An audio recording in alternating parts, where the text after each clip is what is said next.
Hello and welcome to RadEO, a podcast by entrepreneurs for entrepreneurs. I'm your host, Ross Driggs.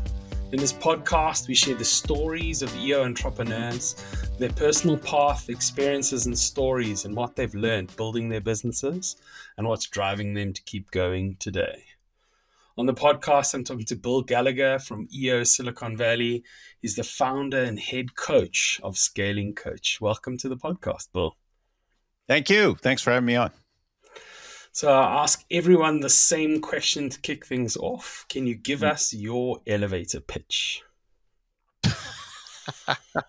Well, I help really people dealing with two kinds of problems. I help people first and foremost who really want to grow their business and figure out how to get growth. And then I also help people who are growing and then have trouble dealing with it or hanging on to it. So I really help people address those two problems. That's fascinating. And I mean, take me back to baby Bill. Like when you were 5 years old, did you think to yourself, you know what I really want to be when I'm old is someone who helps people who are growing their businesses or want to grow their businesses? So like, what was your entrepreneurial path to get yourself here? Well, at 5 years old, I think I just wanted a better bicycle and maybe some sort of candy or whatever. But yeah, right. So no, it's funny. My dad was an entrepreneur and a college professor, and he kind of went between both. Sometimes at the same time, but he moved around between activities and interests quite a bit. And I didn't think about it a lot, but I was picking up definitely entrepreneurship, but also education.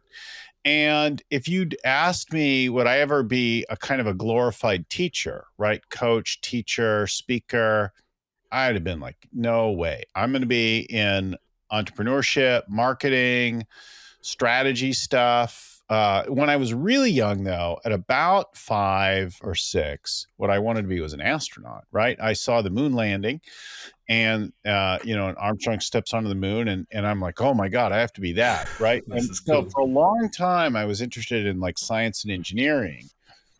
And, but I did certain things like, I had this newspaper route. Like there used to be this thing called newspapers that would come to your house and they'd deliver them printed on paper, kind of like the internet on paper.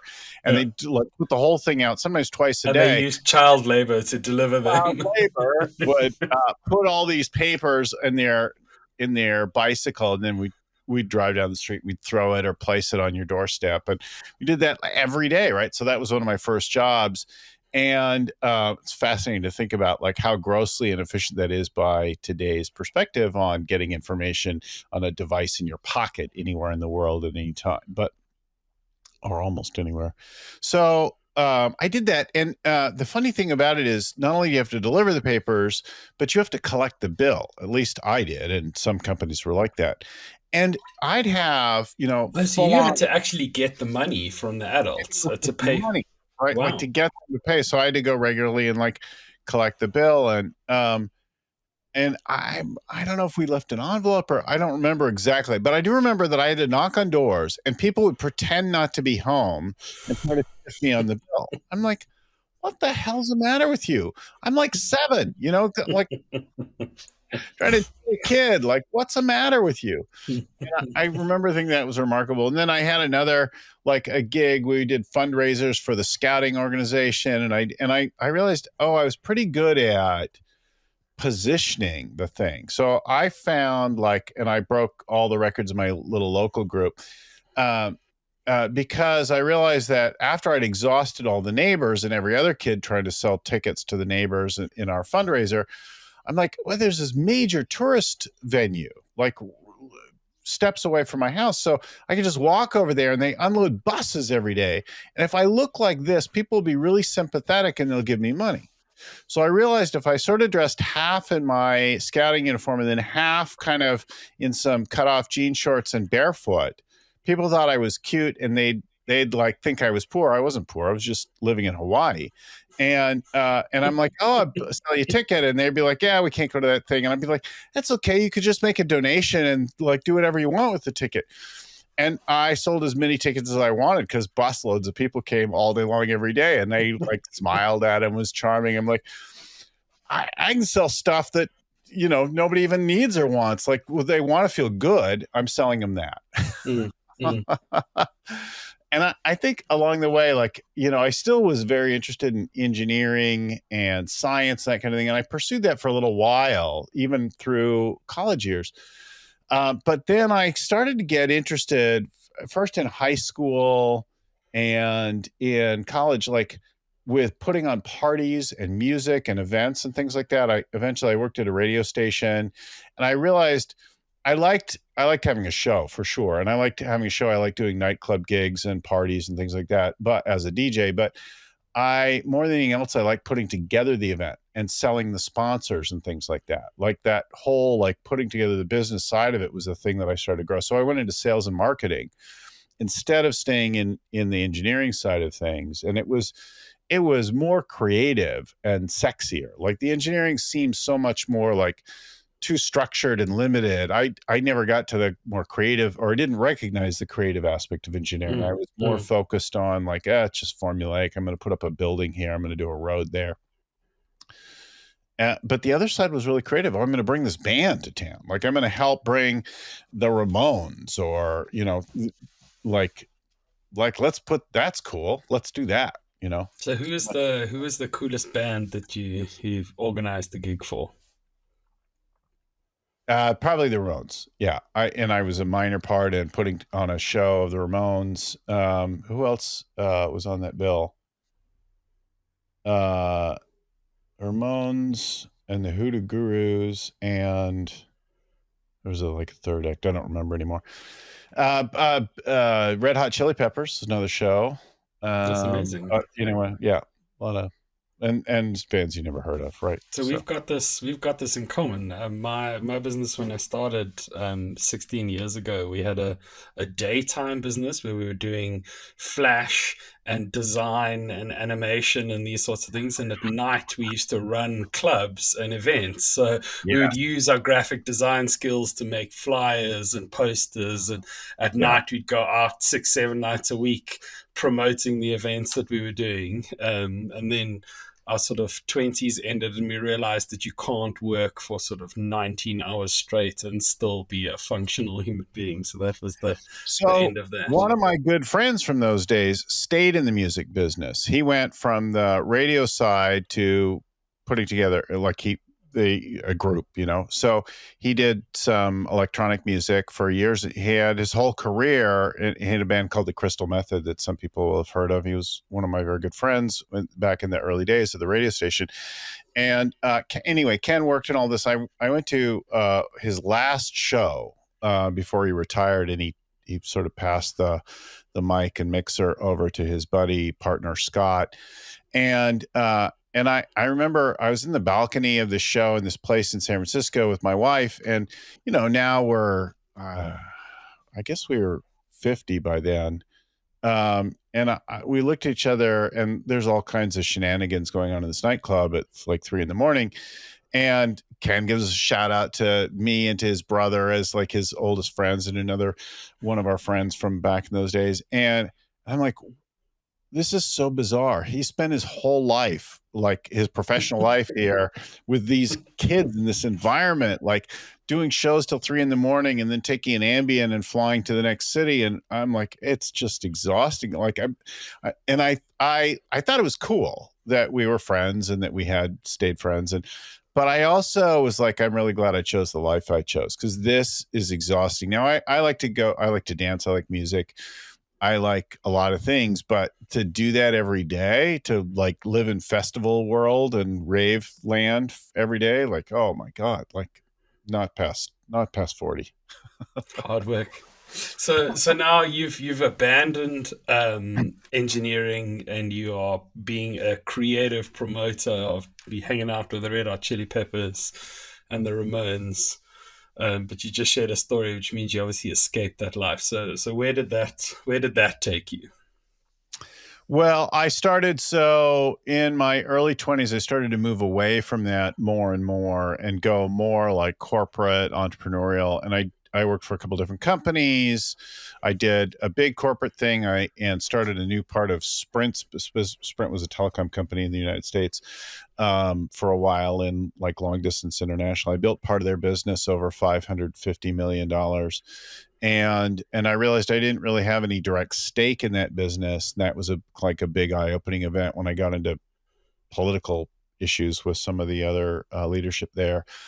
And then I started my own business, and then that became part of a group of radio stations. And I sort of dabbled with radio group, and I actually, as a moonlight, not really a money making thing, but as a fun thing, I started a little nightclub doing 70s music in the area for a little while. And it was more like, in between relationships and things in life, like needed some kind of fun outlet. And then what was the club called? We did we called it To Be Real. Love that. And sometimes we'd call it Groove Nights, the Groove Merchant. It was a bar called Merchants. And we had a couple of guys, DJs who did really good 70s mixes. And then we would flyer all the local places. We had some like flyer people who would go and drawing the cool kids. And then we charged a little cover at the door. We took a cover and a piece of the bar, and we ran a weekly show. It was kind of fun. It's good for a little while. And then I realized, what the hell am I doing with my life? And I got really busy with the radio business. We were buying radio stations. We made a unsuccessful run at buying a combo of a TV channel, cable network, and production company. And that sort of flopped. And then we ran into some issues with the business model for the thing, but we sold all the stations successfully. And I left that business and then went and started with the sort of early forays into internet. I had a couple internet related companies in the 90s. Wow, it's quite a journey, man. So you've been through clubs, you've been in the radio, you did internet-related businesses.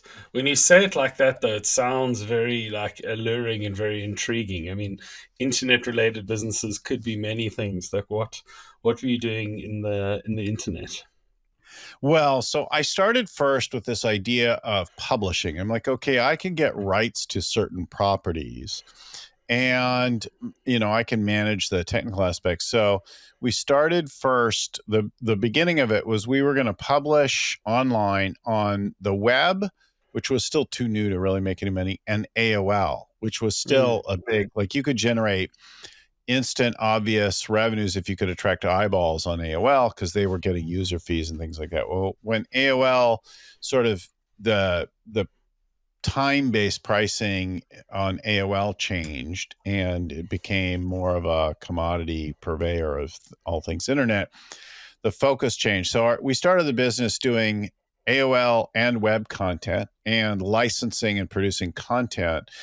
And that business model then changed pretty quickly to being more of a creative and development shop. So we did like pop-up ads and banners and things like that for a whole big range of companies. In addition to doing early web designs, we did like the first online banking for Wells Fargo Bank, and then later B of A was a client, but we didn't do much visible for them. And then we had a bunch of other companies that we did development for.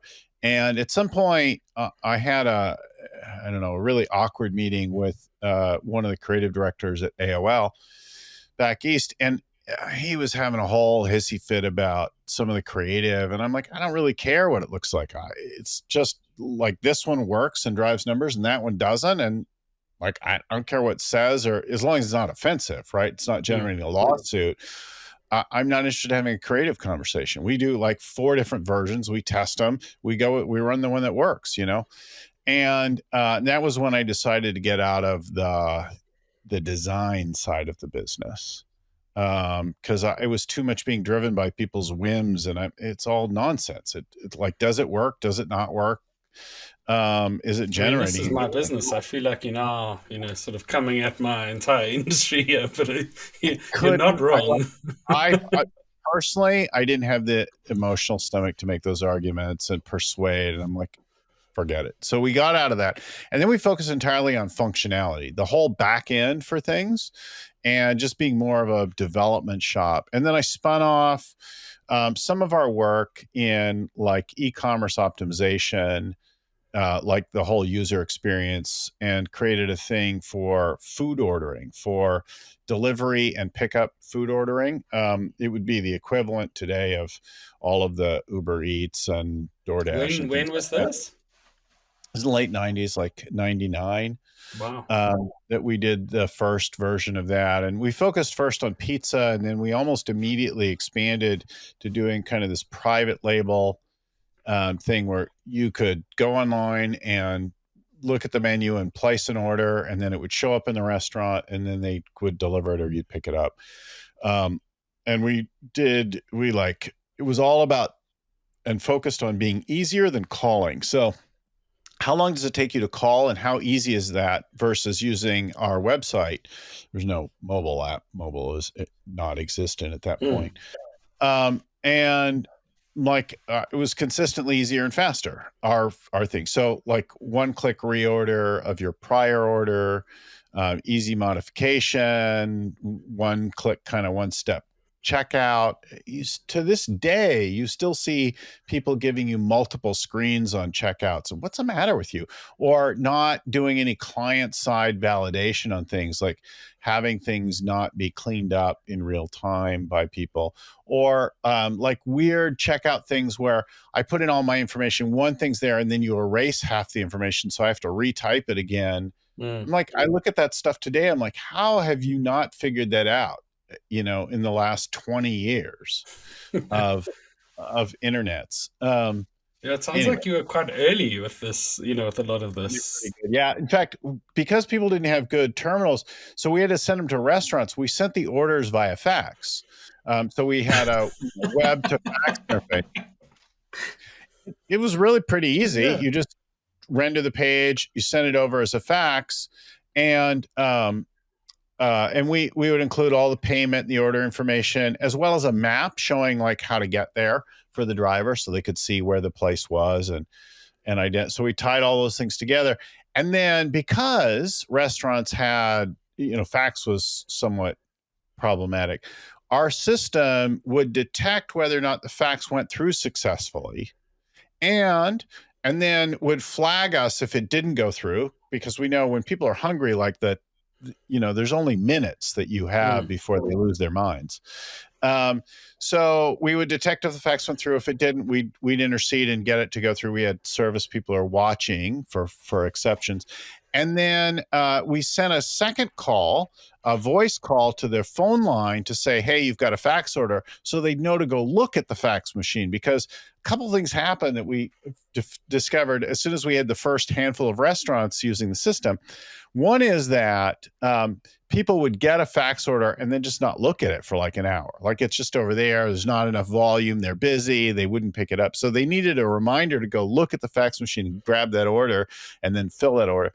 The second thing was that the fax machines relied on a second phone line, which many restaurant employees, including managers and owners, would use to call their girlfriends or whatever. Like, yes, they'd use that phone line to not use the main line, which business was doing this. And they'd call their sweetheart or whatever. And they'd sit on that line for hours. So the fax line would be tied up, and we'd get a busy signal would be one of the things that we'd call out. So then we'd call the main line, all automated, to say, hey, your fax is tied up. We're trying to send you an order. And somebody'd go, hey, Luigi, get off the phone. So people you couldn't tie into, there were systems like Aloha and other menu systems back in those days, but you couldn't tie into them yet. They didn't have good internet gateways that you could tie into. So APIs weren't really a thing yet. Yeah, look, we built things later, but then 2001 happened, and by the end of 2001, it became clear that you couldn't raise any more money. So we put both of those internet-related companies on ice. I thought it was going to be just for like a year or two, and I helped my wife kind of get her business back on its feet, because it felt like the one thing that was more solid in 2002. But it turned out I never went back to those two. We shut them down and never went back. And I ran her business with her for 11 years. So definitely. What was that business? So that was a fashion jewelry brand. And we made a line of fashion jewelry that by the end we sold in over 600 stores and catalogs and TV shopping channels and things like that. Fascinating. And then was that your EO business, or I mean, have we not gotten there yet? No, the EO business that I started with was with the internet company. Okay. And then I did the second one that was more of a SaaS business, and then the jewelry business, and now the coaching. So then I started doing, like, I learned the Rockefeller habits and scaling up years ago through the EO organization. And my wife went through the first program with Vern. And so I learned that, I was applying that. And then I also did some other like coaching, training work and speaking work and things like that. And I started coaching a few people on the side for some years. And then I kind of always thought, well, eventually when I'm old enough, I will go and do that. And as I approached 50, I was probably 48. I was like, oh, I think now's the time. And we kind of hit a crossroads with the other business.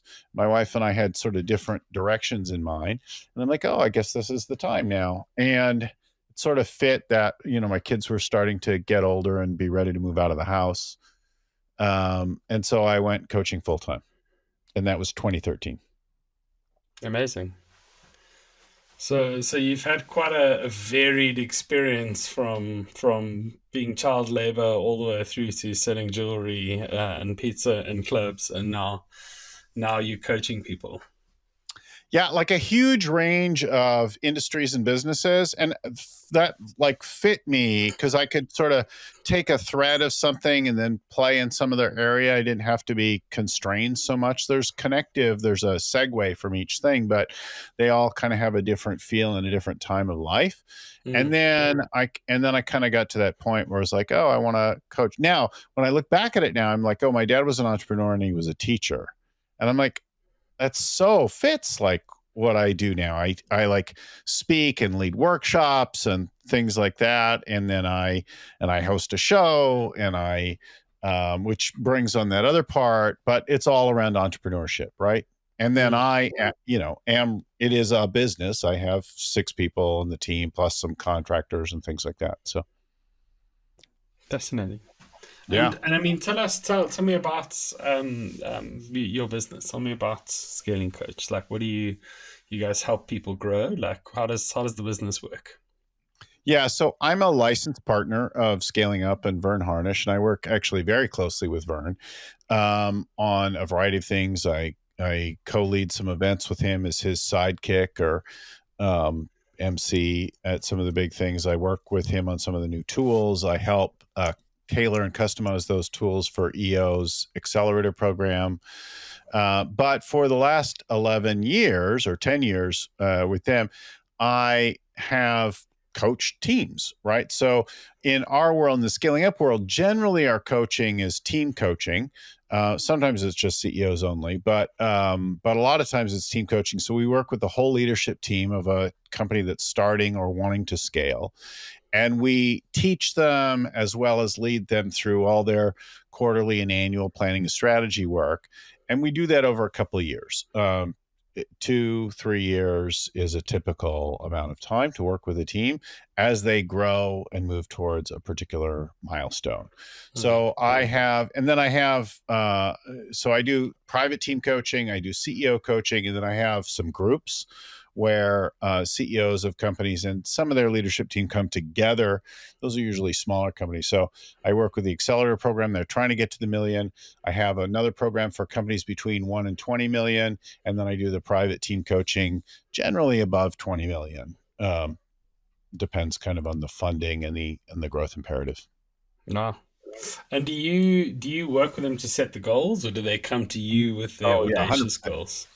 No, usually there's some driver in the beginning. Like, we want to get to 100 million. We want to get to 1 billion. We want to be number one in the world. There's some like driving goal in the first place. It's very often financial, which is a mistake. But it's fine to begin there. There's a particular milestone that they want. Why do you say the finance is the wrong place? That is a Oh, mistake? it's fine. Finance, the monetary outcome, the profit, the cash is a byproduct of delivering value in the world. And nobody but you, your equity partners, and your spouse want to make you rich. So the world around you isn't really interested in making you rich. I think it's okay to be rich. I want to be rich. I want you to be rich. But if you want to get a lot of people engaged, focus on the value. So if I focus on the difference or impact that I'm having in the world, that my business, my product or service is having, then everybody wants me to win. If I'm like out to help entrepreneurs fulfill their vision for a better world, people want me to do that, right? My hitting a particular revenue, profit, company value number, nobody gives a crap about that, right? My wife does for sure, but nobody else really does, right? A coach might, but people really care. So like when I started coaching, I needed to create my big, hairy, audacious goal, this BHAG, Jim Collins' term for a 10-year or better transformational goal. Big, hairy, audacious ought to be something that's not a simple linear progression of where you are now to where you're going. It requires some kind of breakthrough. It's frightening in some way, but in a good way. So I'm like, well, if I like helping business leaders, right, do some good, and I say helping business leaders build a better world, I don't know what your vision is of a better world, but the people I meet with want to do that. They want to make the world better in some way, not just take money from people, right? But deliver value, that create value for which there's an exchange. So I work with people on that, fulfilling whatever your vision is for that. And I feel really good about that. I'm proud of that work. I'm proud to be the kind of person who does that work. I love seeing that work in the world, even though I maybe never thought of it till I met someone that we work with. So how big a game do I want to play? I thought about it. I thought, well, I probably want to start to taper my work at 80 or in my 80s. So I created a 30-year BHAG, and I'm like, what's the number of entrepreneurs that I'd like to help before I retire? And here's the interesting thing. I think this is pretty universal. It's a balance between absurdity and ego. Okay. How big is enough to fulfill my ego, but not be ridiculous? So my number was helping 5 million business leaders. That sounded conceivable, like doable by someone, not by me at the time. And I had no idea how to do it, but it was possible and big enough. So I started saying, I'm out to help 5 million business leaders before I retire. I have no idea how I'm doing that. I'd love your ideas. But that's my game. 5 million. I want to help 5 million in some way, right? Where you at? Where's your number? Where have you landed so far? 10 years in it, I'm at 1 million. Okay. That's pretty effing good, right? It's mind-blowing from where I was. But so at the time, I did a handful of workshops. I spoke at a few conferences, and I would coach like 8 teams at a time that might have an average of 8 members, right? So add that up, and I coached them for 2 years on average. That doesn't get anywhere close to 1 million. But I kept saying, 5 million's my game, baby. I don't know what I'm doing. My forum mates, my friends, other people.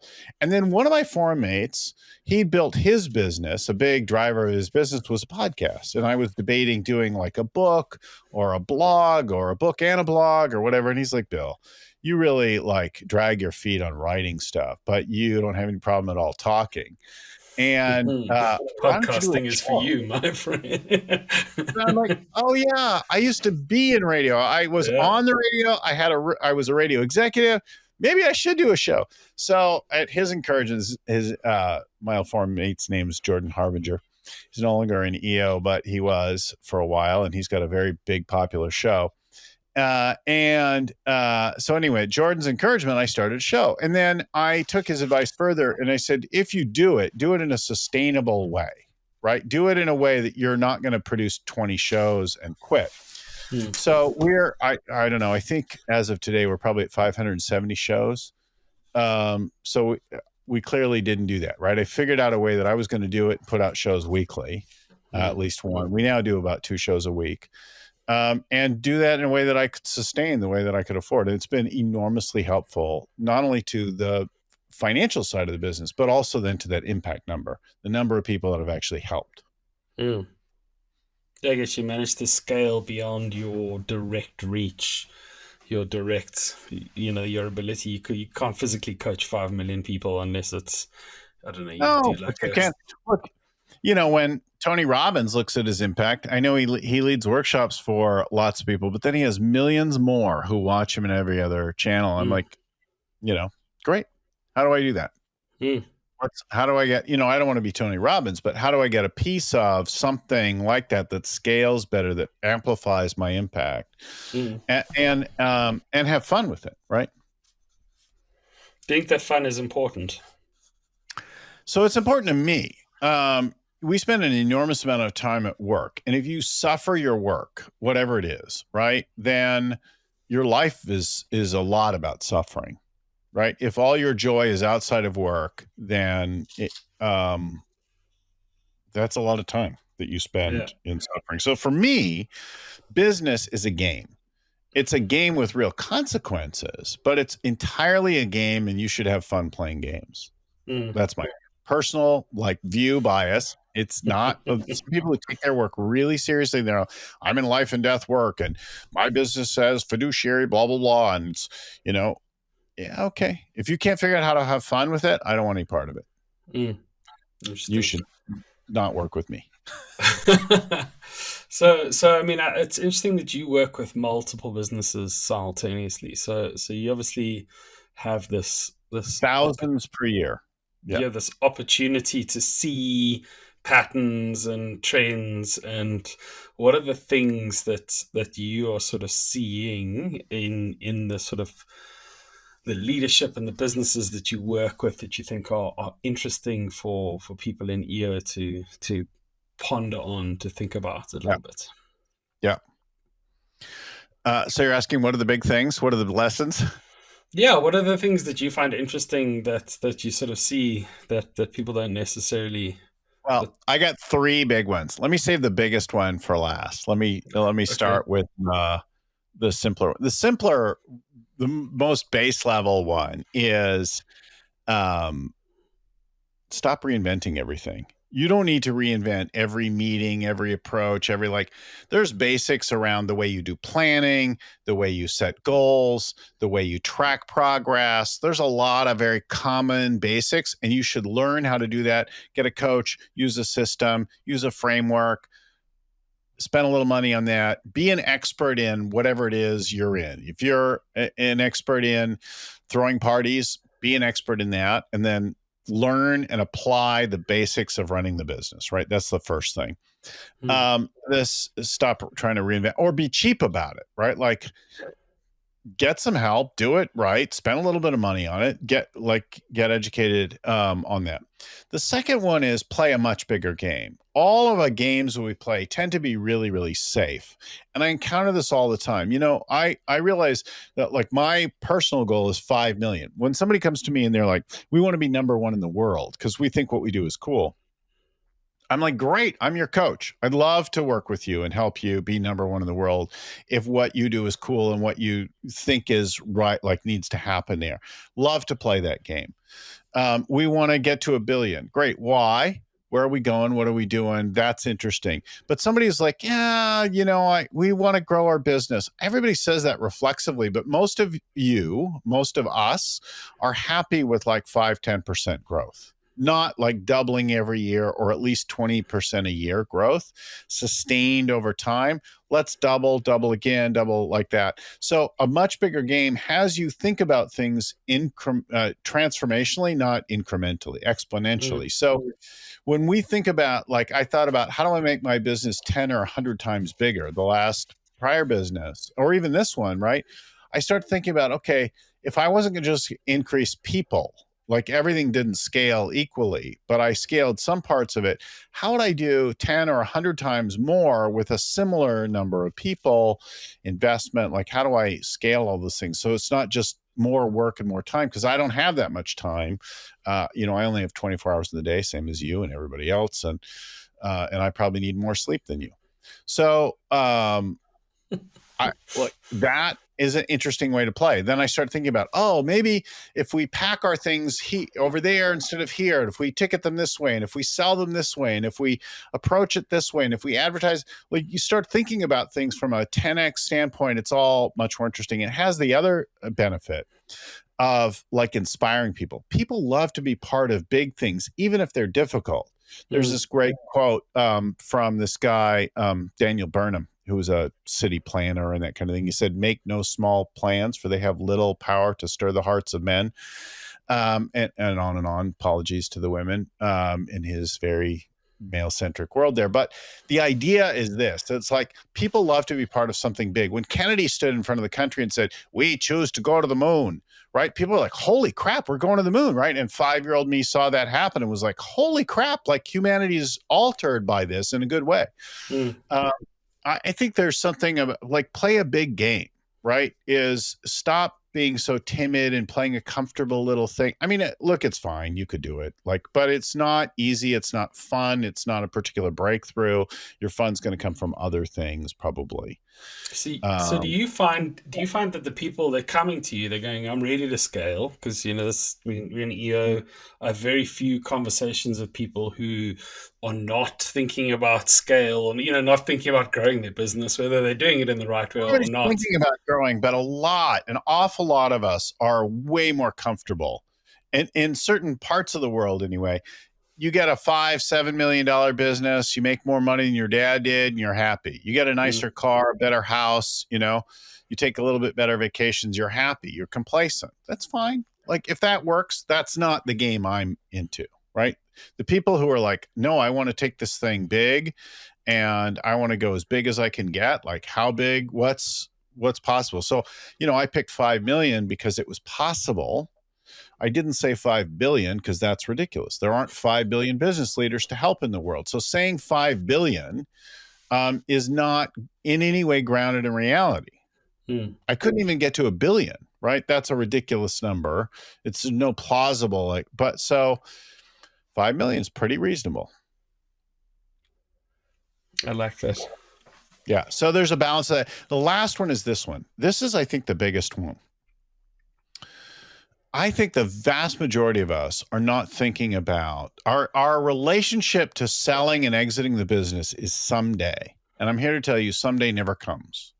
If you're thinking about, I'll sell this business someday, when that day finally arrives, you'll be too tired, the problems will be too big, and the business will be worthless or worth very little.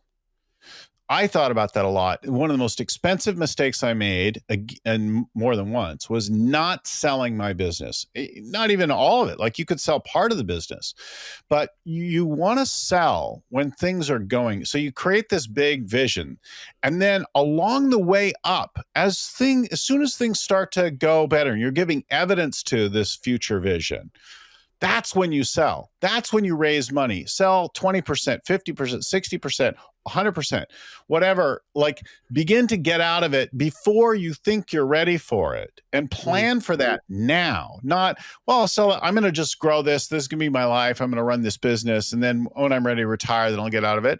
By the time you think about that, the business will be worthless or worth very little. It'll be worth less than what it could have been, because you're tired, or the business got problems that are too big, or both. And the time you get to that point that you're ready to entertain that, engage with that, it's too late. So you got to think about it when things are good, when you're starting to go up. When I turned around our business in 2009 and we started trending up by 2010, I should have been selling a significant portion. And I had advice from my forum group, but another advisory group that I belong to. And they were like, dude, take in lots of money right now. You're on the way up. And I'm like, no, I'm going to wait till I hit the next kind of inflection point. That was a very, very expensive mistake. And I see companies like that do it all the time. As a coach, I begin to intercede on that. And I've now helped 3 companies get valuations over $1 billion. Our last company sold in 2020 for $1 billion, one of our clients. I helped sell 2 companies with valuations in the hundreds of millions last year.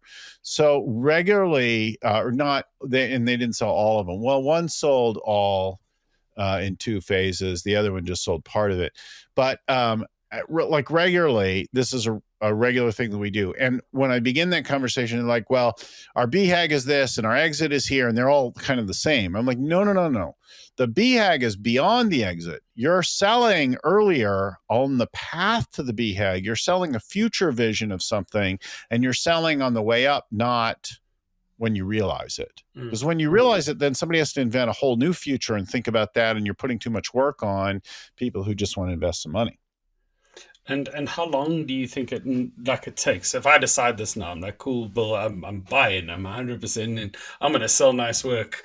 Like, how long do you think? What's a reasonable sort of time frame to prep a business to sort of get that thing? Was there no right answer? It could be a year, it could be 2 years, it could be 5, 10, it could be any number of things. What we want to do is create a vision for the future, including a BHAG, a vivid vision, something richer, some milestones, and then we want to start to give evidence for that future being possible and likely. And then we want to start to market the company, some or all, right? And as you're starting to go up, people will buy a portion or all of your company on that way up. And then look, if you want to keep being involved with it, take an employment agreement, keep a little bit of stock in the company, hang on to a piece of it, but get out of a lot of it, or get out entirely, do whatever work you need to do to work out of that deal, and then go on and do the next one, right? Do the next business in your life, get out of entirely, move on to the next thing. Yeah. Do you think people should be serial entrepreneurs starting millions of things, or do they just join the Sky Club and just fly around on private jets with all their cash? I'm a pilot and I enjoy flying a great deal, and I have zero aspiration to private jet money. But I did have one like really clear entrepreneur who was embarrassed to finally admit what his motivation was. He said it's private jet money. And I've had others since then. I've coached many people with private jets or other private aircraft. I'm like, that's fine. You could, if that motivates you and excites you, great. I'll help you win that game. What's the difference you're going to make in the world that the world gives you private jet money? What's the future that we create that's a natural byproduct of your work and your contribution, your value creation? Let's reverse engineer that now and figure out what it is that gives you private jet. I don't think it matters. I had a guy raise his hand. I led a couple of days for the EO regional event on Santorini for the European region. And one of the guys raised his hand in one of the segments I was leading. And he's like, look, I want a mega yacht or super yacht or whatever. I'm like, that's fine. Do you really want that? Because a lot of times people say they want stuff like that and they don't really want it. But if you really want that, great. Just figure out what the value is that you need to create in the world that's a natural expression of that. Yeah. Which is very different than how do I scheme and scam my way to getting, a big. Well, that's the difference. Going to be wanting to know what the shortcut is. What's the shortcut? How do I cut this? How do I hack this? I'm not in the business of empowering scammers and schemers. If that's your game, I'm not your coach. That's your guy. Okay. Well, Bill, I want to sleep well and feel good about my work. I like that. And you got to get to your 5 million. I'm cognizant of time, so I'm going to ask you my last question. Like, if you could go back to Bill, who's delivering papers, like, what is the lesson that you would impart on your past self to sort of make your path different or more exciting or more aligned? What is the thing that you would love them to hear? It's interesting. I think there's a good lesson. I actually learned this from the guy who built the UGG brand. And it's the job of 7-year-old Bill is to be 7-year-old Bill. Like at every stage, you could start to think about where you're going next, but really be the best at this moment, at this thing now. Now, think about the future, have a design for it, but you got to work on this stage. When you're in that stage, be in that stage, right? Like fully enjoy those moments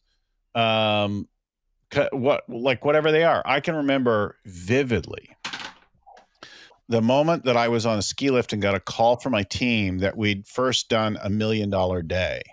I can also remember the moment when I was in backstage or off camera when my wife was on and we had $1 million hour, right?